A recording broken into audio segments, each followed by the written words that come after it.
जय राधा माधव, जय सीताराम। पूज्य श्री सद्गुरुदेव भगवान के चरणों में प्रणाम। श्री भाई जी का पावन चरित्र। आप सब पूज्य श्री भाई जी का चरित्र श्रवण कर अपनी भक्ति का वर्धन करें।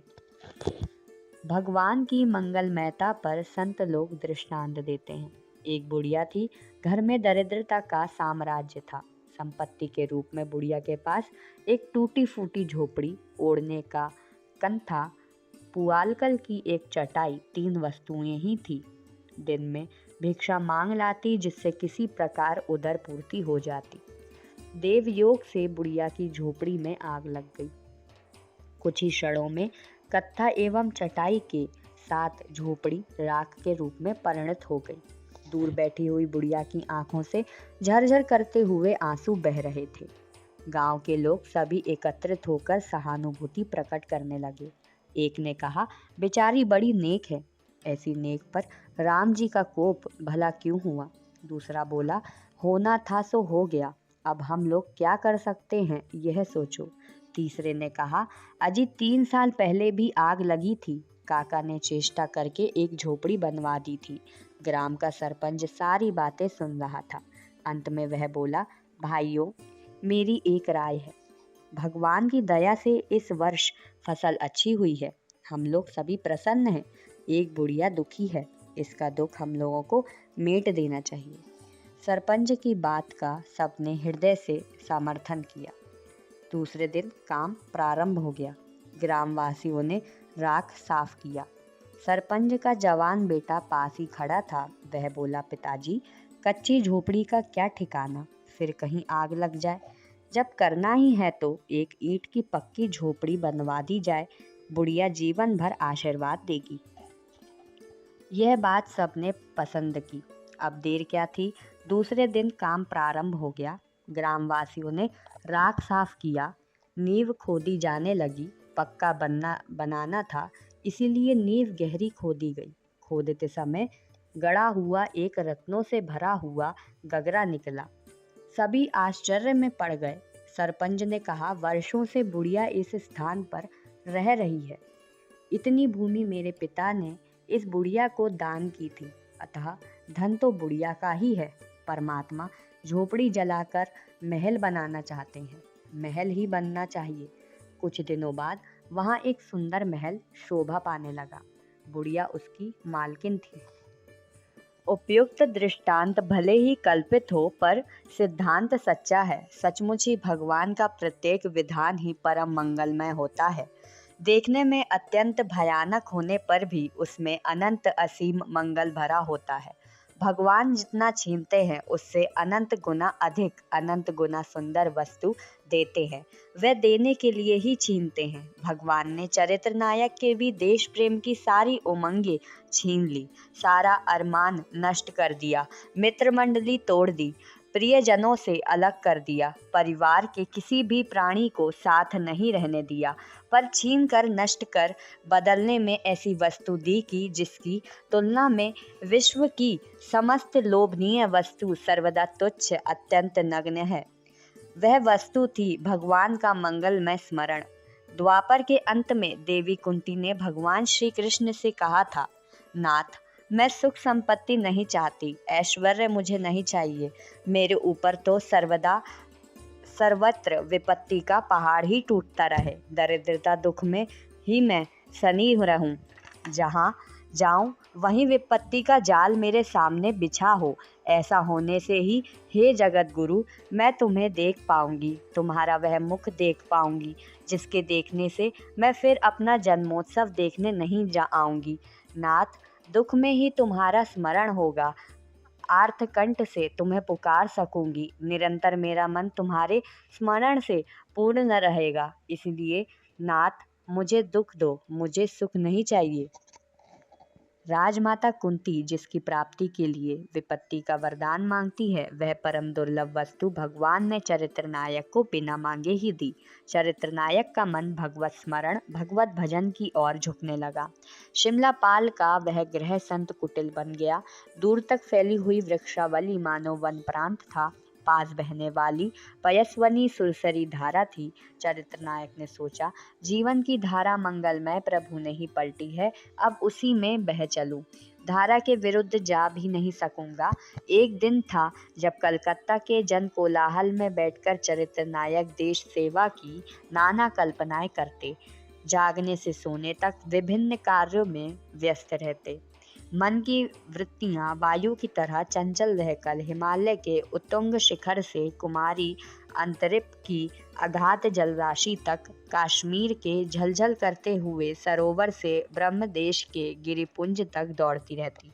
स्वतंत्र भारत की जय पताका लिए मन ही मन ये एक क्षण में सारे भारत की परिक्रमा कर आते। परंतु आज शिमला पाल में सब कुछ बदल गया। यह वह जन कोलाहल नहीं, देश सेवा की अनेक योजनाएं नहीं, देश प्रेम में मतवाला रहने वाला वह चंचल मन भी नहीं। यह तो नीरव एकांत देश है। एक ही योजना है और एक ही योजना को लिए हुए मन धीरे धीरे भगवत चरणावृंद में विलीन होता जा रहा है। वहाँ की दिनचर्या कुछ और थी, यहाँ की दिनचर्या कुछ और है। शिमला पाल की दिनचर्या सुनाते हुए चरित्र नायक एक बार सत्संग में कहा था, मैं प्रातःकाल बहुत शीघ्र उठ जाता था। उठते ही माला हाथ में लेकर हरे राम राम राम हरे हरे, हरे कृष्ण कृष्ण कृष्ण हरे हरे महामंत्र का जप प्रारंभ कर देता। जब 13 माला जप हो जाता तो उठता, उठकर शौच जाता, शौच आदि से निवृत्त होकर नदी पर स्नान करता, वहीं संध्या करता, फिर घर आकर भगवान का ध्यान करता। शिमला पाल जाते समय रवि वर्मा का बनाया हुआ भगवान विष्णु का एक चित्र मैं साथ लेता गया था। इसी के सहारे ध्यान करता। मैं नियमित रूप से प्रतिदिन बड़ी लगन से प्रातः, मध्य एवं रात्रि 3 बार ध्यान करता। सब मिलाकर ध्यान के 6-7 घंटे होते थे। प्रातःकाल ध्यान समाप्त होने के बाद भोजन करता। भोजन हाथ से बनाना पड़ता था। पहले हाथ से बनाने में बड़ा कष्ट प्रतीत हुआ, पर आगे चलकर अभ्यास हो गया। जब मैंने ध्यान करना आरंभ किया था तो पहले तो मन घबराता, कभी कभी ध्यान छोड़ देने की भी इच्छा होती, पर मैंने अभ्यास बंद नहीं किया। अभ्यास चालू रखने से मुझे ध्यान भी होने लगा। अब मुझे नेत्र बंद किए हुए ही क्रमशः भगवान के हाथ पैर, शंख चक्र आदि कोई अंग या आयुध दिखता। फिर नेत्र बंद किए हुए ही मुझे सारा स्वरूप दिखने लगा। इसके पहले मैं ऐसा किया करता था कि कुछ देर नेत्र खुला रखकर भगवान की मूर्ति देखता रहता, फिर नेत्र बंद करके उस मूर्ति को भावना से देखने का अभ्यास करता। इस अभ्यास से मुझे नेत्र बंद किए हुए भावना के द्वारा भगवान की स्पष्ट मूर्ति दिखने लग गई। जब नेत्र बंद रखकर स्पष्ट ध्यान होने लग गया तो फिर मैंने आंखें खुली रखकर ध्यान का अभ्यास प्रारंभ किया। इसमें भी पूर्ण सफलता मिली तथा मुझे खुली आंखों से भगवान श्री विष्णु का विग्रह स्पष्ट दिखने लग गया। अब मेरी जहाँ दृष्टि जाती वहीं स्पष्ट रूप से भगवान विष्णु की चतुर्भुज मूर्ति भावना के द्वारा दिखती। गाय, वृक्ष, मकान, मनुष्य आदि प्रत्येक के स्थान पर भगवान ही दिखने लग गए। उस समय भजन ध्यान करने की मेरी जैसी लगन थी, अभ्यास की वैसी लगन आज तक नहीं हुई। ऐसा लगातार 4 महीने अभ्यास करने से मुझे मानसिक पूजा करने का भी अभ्यास हो गया था। भगवान नाम का जप भी प्रायः निरंतर करता। कोई मेरे पास आ जाता तो मन में डरने लगता कि कहीं स्मरण छूट न जाए। वह जब तक बोलता रहता तब तक मैं नाम जप करता रहता। जब मुझे उत्तर देने की आवश्यकता होती तो कम से कम शब्दों में उत्तर देके फिर नाम जप करने लग जाता। उस समय एक एक क्षण का हिसाब रखने की इच्छा होती थी। जब एकादशी आती तो उस दिन निर्जल निराहार रहकर एकादशी व्रत रखता। एकादशी के दिन प्रातःकाल उठकर जप में लग जाता। जब तक 1 लाख नाम की संख्या पूर्ण ना होती तब तक जप करता रहता। 1 लाख पूर्ण होने पर शौच आदि के लिए जाता। एकादशी तो निराहार होती थी। अन्य दिनों में भी कई बार 1 लाख जप कर लेने पर प्रातःकाल का भोजन करता। साथ में स्वाध्याय भी खूब करता था। एक पोस्टमैन के पास उपनिषद पुराण, महाप्रभु चैतन्य की जीवनी एवं अन्य अन्य वैष्णव ग्रंथ बंगले में थे। उनसे लेकर उनका खूब स्वाध्याय करता। उस समय यदि किसी के प्रति मेरा रूखा व्यवहार हो जाता तो मुझे पश्चाताप होता। एक दिन मैं स्वाध्याय कर रहा था। एक सज्जन मुझसे चाकू मांगने आए। स्वाध्याय में विघ्न होने के भय से मैंने कह दिया, अभी नहीं, पीछे ले जाना। वे तो चले गए, पर उनके जाने के बाद मुझे बड़ा पश्चाताप हुआ। मैं उनके पास गया, उनसे क्षमा मांगी तथा अत्यंत प्रेम का व्यवहार करके संतुष्ट किया। मेरा स्वास्थ्य देखने के लिए कुछ दिनों के अंतर से सरकार की ओर से सिविल सर्जन आया करता था। इसी ग्राम में एक अंतरजग के लड़के को जंघे के पास बड़ा फोड़ा हो गया था। जब सिविल सर्जन मुझे देखने आया तो लोग उस लड़के को भी उसके पास ले आए। दया परवश सिविल सर्जन ने मुझसे कहा कि यदि तुम मेरे पीछे इसकी मरहम पट्टी करना स्वीकार कर लो तो मैं चीरा लगा दूं। मैंने स्वीकार कर लिया और उसने चीरा लगा दिया। मैं उसके घर जाकर प्रतिदिन मरहम पट्टी कर दिया करता। जब उसे आराम हो गया तब सिविल सर्जन को बड़ी प्रसन्नता हुई। उसने मुझसे कहा कि यह कोई डॉक्टर नहीं है, यदि तुम लोगों को दवा दे दिया करो तो बड़ी सेवा हो सकती है।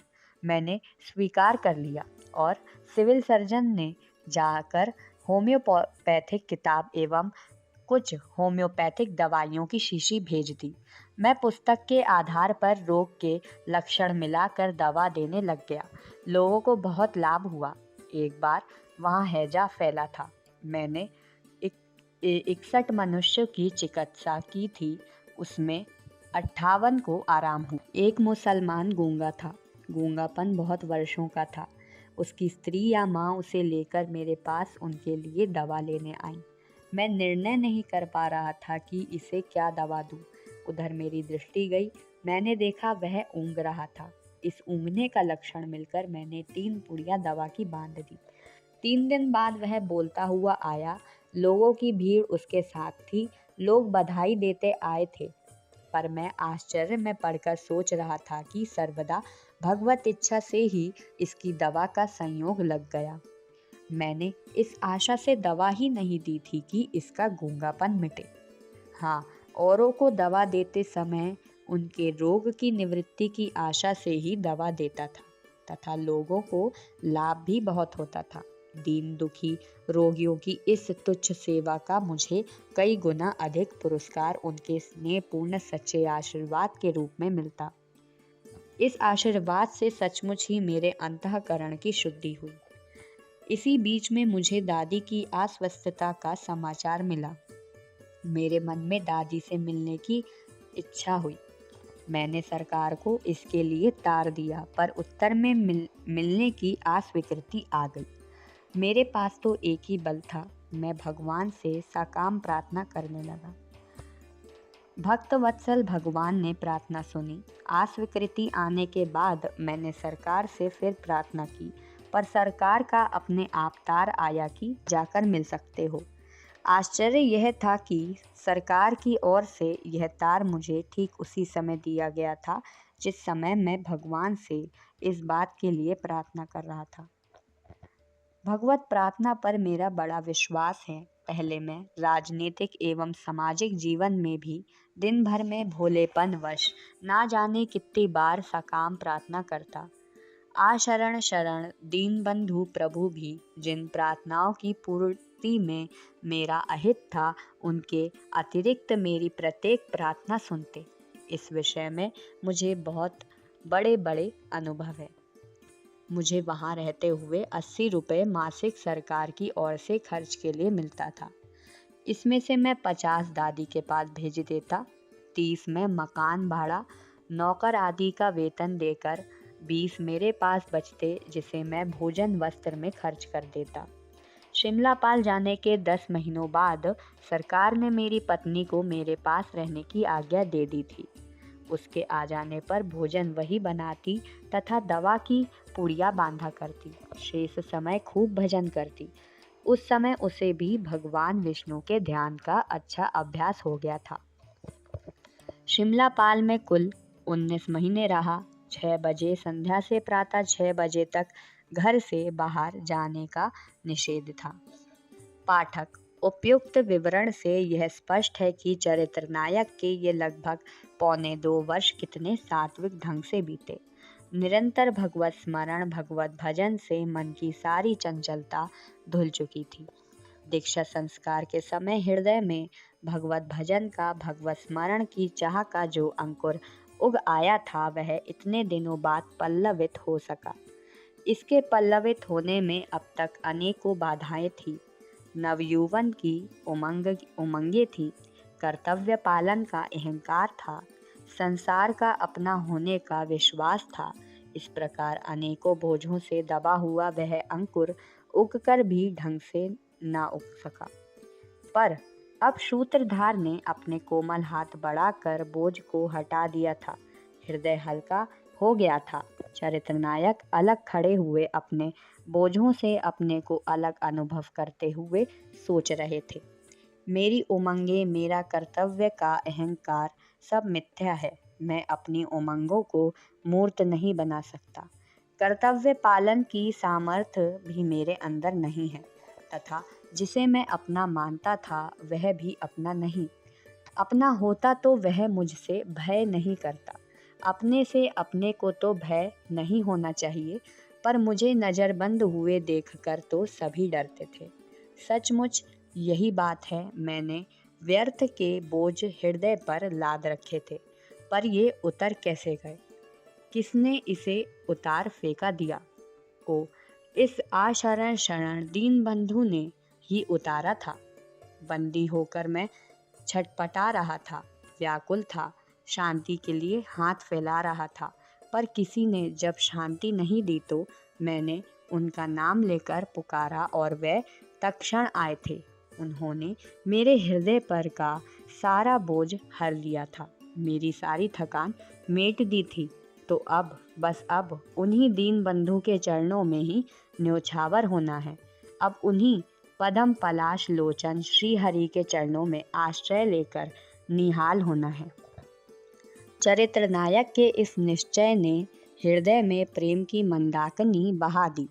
इस मंदाकिनी की धारा में सिक्त होकर वह भगवत स्मरण का अंकुर वेग से पनपने लगा। चरित्र नायक का जीवन भगवन्मय होने लग गया। 1.25 वर्ष शिमलापाल में रहकर चरित्र नायक ने सचमुच ही एक नई गृहस्थी बसा ली थी। सरल ग्रामवासियों के ये अपने से अपने बन गए। उनके सुख दुख में हाथ बटाकर इन्होंने उनके हृदय पर अधिकार कर लिया था। बाहर के मित्रों की सहानुभूति तो उसी दिन बंद हो चुकी थी जिस दिन ये पकड़े गए। इनके पकड़े जाने के बाद इनके परिवार से किसी प्रकार का संबंध रखने में लोग डरते थे। एक श्री जयदयाल जी गोयंका ही ऐसे थे जो जब कभी भी कलकत्ता जाते तो निर्भय होकर इनकी दादी से मिलते, सुख दुख पूछते और जो आवश्यक सहायता होती वह सहर्ष देते। श्री जयदयाल जी के ममेरे भाई श्री शिव बक्सर राय जी बजोरिया की भी चरित्र नायक के प्रति सहानुभूति रहती। बकोड़ा से शिमलापाल केवल 18 कोस ही दूर रहने के कारण स्नेहवश शिव बक्सर राय जी बैलगाड़ी पर चावल तथा अन्य कुछ आवश्यक सामान चरित्र नायक के पास भेजा करते।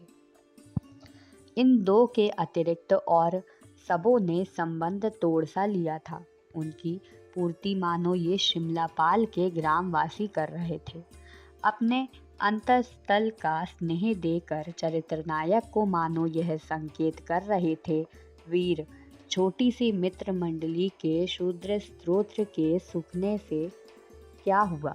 तुम्हारी मित्र मंडली, तुम्हारा परिवार तो कई गुना बढ़ गया। दिन जाते देर नहीं लगती। संवत 1975 विक्रम का बसंत था। आम्र शाखाओं पर कोयल कुहू कुहू करती हुई अपनी धुन में मस्त थी। चरित्र नायक अपने धुन में मस्त थे। एक दिन सरकार की ओर से आदेश आया कि यदि आगे से किसी भी राजनीति में भाग ना लें, ऐसा चरित्र नायक लिख दे तो सरकार छोड़ सकती है। यद्यपि राजनीति में भाग लेने का चरित्र नायक का विचार नहीं था, परंतु किसी बंधन में नहीं रह सकते थे। वैशाख शुक्ल 14 के दिन की बात है। सरकार की ओर से आज्ञा आई नजरबंद की अवधि समाप्त कर दी गई। पर तुम बंगाल में नहीं रह सकते, बंगाल की सीमा में प्रवेश भी नहीं कर सकते, बंगाल से बाहर चले जाओ। चरित्र नायक ने आज्ञा सुनी। चरित्र नायक की पत्नी रामदेई ने सुनी और सुनी शिमलापाल के ग्रामवासियों ने। पर सुनने का प्रभाव तीनों पर भिन्न भिन्न ही हुआ। चरित्र नायक अपने अग्रिम कार्यक्रम की बात सोचने लगे।